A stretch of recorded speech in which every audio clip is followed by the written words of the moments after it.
зурагт үзүүлсэн хувьсах гүйдлийн хэлхэнд ялгарах чадлыг олооч гэсэн байна. Ялгарах чадлыг бүгдээрээ хэрхэн яаж болд юм бэ? Ингэж болдог шүү дээ. E cos phi гэж ингэж олжуулна. За өөр хэрхэн яаж олжуулах вэ? Тэнцүү E квадрат үрчгэн идэвхтэй эсрэг үүсгэж гэж бас ингэж олжуулна. За аль алигээр нь бүгдээрээ олоход ижил хариу гарч байгаа учиртай. Энэ квадратыг нь арай нэг энэ дээр нь биччихвэл царайлаг болох юм болов. Эффектив утга. Гүйдлийн эффектив утгыг хэрхэн яаж болох вэ? Гүйдлийн эффектив утгыг бүгдээрээ олохдоо хүчтлийн эффектив утгыг Z-д хувааж болно. Z гэдэг бол бүтэн эсрэг үүсэл хэлхээний. Тэгэхээр хүчтлийн маань эффектив утга энд байгаа тэгштгэл дээрээс хаана байгаа тэгштгэл дээрээс энд байгаа тэгштгэл дээрээс 300 язгуурдор 3 гэдэг чинь далайц хүчтлээ. За тэр далайцыг бүгдээрээ хэдэд хуваах вэ? Язгуурдор 2 хуваана. Далайц маань 300 язгуурдор 2 байгаа. Энэ далайцыг язгуурдор 2 хуваагаад хэд гарах вэ? 300 вольт гарах нь. Энийг бүгдээрээ Z-д хуваана.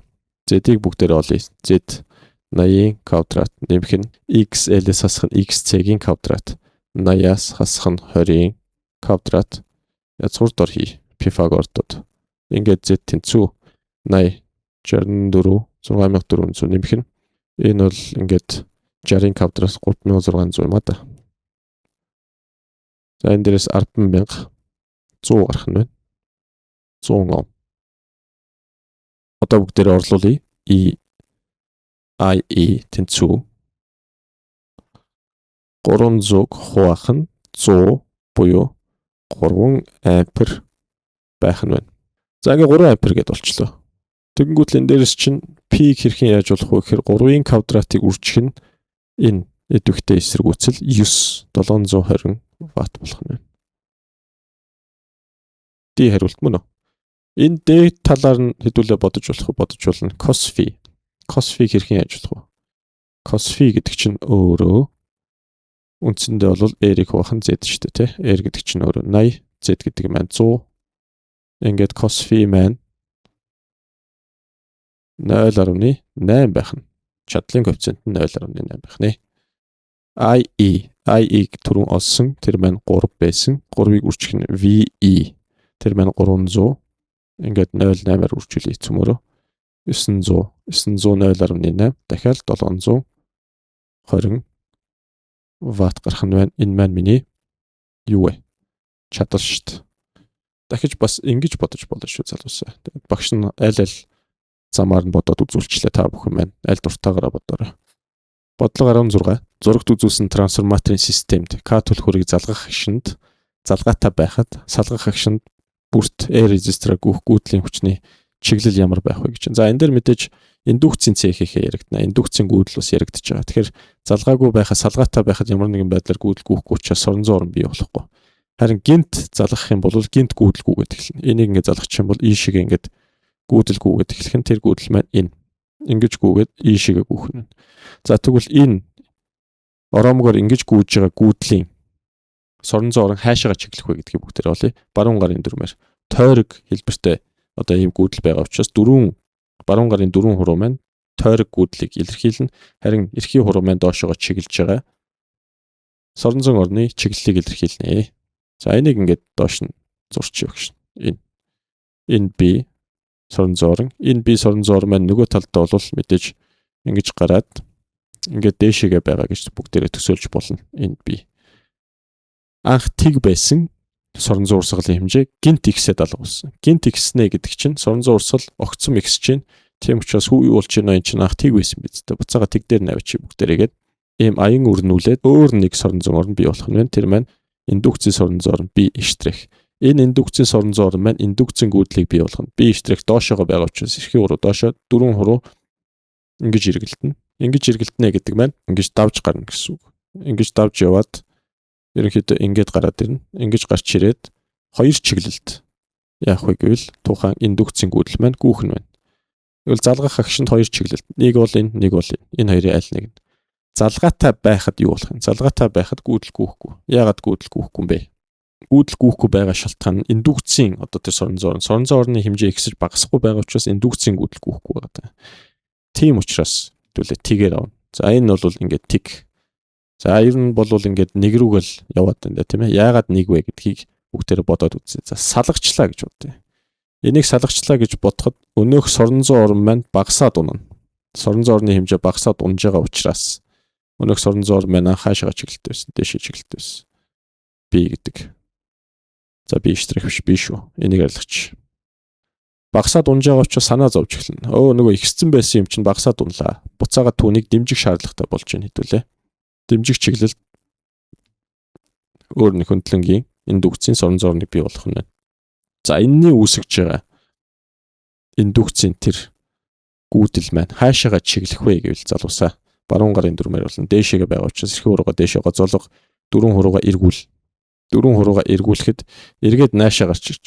Ингэж гарч ирээд, ингэж гүн гэсэн үг. Ингээд тэр маань аль чиглэл вэ гэхээр чиглэл номер 1 буюу энэ байх нь үндсэндээ бодлогын хариу маань D болох нэ залуусаа. 17 дугаар бодлого анх дахь журамгийн хүчтэл нь 220 вольт, ороцсын тон 1000 ба 2 дахь журамгийн хүчтэл нь 11 вольт байсан бол уг оромгийн ороцсын тон ямар байх вэ? Трансформаторын ашигтуулын коэффициентийг 100% гэж үзье. Ороцсын тоог хооронд нь хуваасан нь хүчлүүдийг хооронд нь хуваасантай тэнцүү байдаг. Энийг ашиглаад бодъё. Анх дахь журамгийн хүчтэл нь 220. Тон 1000 буюу 220-ыг хуваах нь V2 тэнцүү. Нөгөө тон бол ингээд 1000 гэдэг ингээд тавьчих. 2 дахь журамгийн хүчтэл нь энэний оронд 11 вольтыг орлуулах нь байна. Тэгээд N2-ыг олоорой гэсэн байна. N2 гэдэг чинь 1000-ыг хуваах нь 220 үржих нь 11 байх нь. Хуваах юм бол энэ дээрээс 20 гарах нь байна. 1000-ыг 20 хуваагаад 50 ширхэг ороцсын тоо гарах нь. Бодлого 18. 80% коэффициенттэй ашигтуулын коэффициент бүхий трансформаторыг 100 вольт хүчтэй залгахад 2 дахь журамгт холбосон 16 ом эсэргүүцэлтэй резистороор гүйх гүйдлийн хүч 5 ампер байсан бол анх дахь журамгоор ямар хүчтэй гүйдэл гүйх вэ? Eta буюу ашигтуулын коэффициент маань 0.8 байсан байх нь. Энэ маань 2 дахь журамгийг дээр ялгарах чадлыг анх дахь журамг дээр ялгарах чадалд харьцуулсан харьцаатай тэнцэнэ. Ингээд эдгээрийг бүгдээр ингэж бичье. I2-ыг үржих нь V2, I1-ыг үржих нь V1 гэд бичиж болно. Гэхдээ дээд талынх нь хэсэг нь энэ эсэргүүцлэр мөн цаашлаад гүйдлийн хүчээр өгөгдсөн байгаа учраас дээд талынхыг нь арай нэг өөр янзаар бичье. Энэ хоёрыг ашиглах үүднээс I2-ийн квадрат үржих нь эсэргүүцэл доод талынхыг нь I1-ыг үржих нь V1 гэд биччихье. Яагаад хүчлийг нь доод талынх нь хүчлийг нь өгсөн учраас. Анх дахь журамгаар ямар хүчтэй гүйдэл гүйх вэ буюу I1-ыг олох шаардлагатай болсон бүгдээрээ. I1-ыг хэрхэн яаж болох вэ? 0.8 I1 V1 I2-ийн квадрат R I1 гэдэг нь өөрөө I2-ийн квадрат R хуваах нь 0.8 V1 болж хуурлаа. Энэ дээрээс олъё. I2-ийн квадрат 5-ийн квадрат 25. Үржих нь 16. 0.8-ыг үржих нь 100 вольт. Энэ 8 гарна. Дээдлийнхэн энэ 80 гарна. 8-ыг үржих нь 10 гэсэн. 25-ыг үржих нь 16. Ингээд энэ хоёр хураагдаад энд 2 дээрээ үндсэндээ 50 15 ампер гүйдэл гүйжсэн байх нь. 19 дахь бодлого анх дахь журамгийн хүчтэл нь 100 вольт, түүгээр гүйх гүйдлийн хүч 5 ампер, 2 дахь журамгт холбосон 15 ом эсэргүүцэлтэй резистороор гүйх гүйдлийн хүч 5 ампер байсан бол трансформаторын ашигтуулын коэффициент ямар байх вэ? 60%-аас 80% хүртэл хувилбарууд байна биднэрт. Eta тэнцүү P2 хуваах нь P1. За энэ доор нь бол I1-ийг үржих нь V1 дээр нь юу бичих вэ? 2 дахь журамгт эсэргүүцэл өгсөн гүйдлийн хүч өгсөн. Дахиад яг адилхан. I2-ийн квадрат үржих нь R гэж бүгдээрээ. Энэ дээрээс олох хичээе. I2-ийн квадрат 25 үржих нь 15. Хуваах нь I1 нь 5 ампер тэгээд 100 вольт байсан байж. Энэ хоёр хураагдаад 3 болон 75. Хуваах нь 100 буюу тэг 100-ны 75. Үндсэндээ 75%-ийн ашигтуулын коэффициенттэй байсан байх нэ.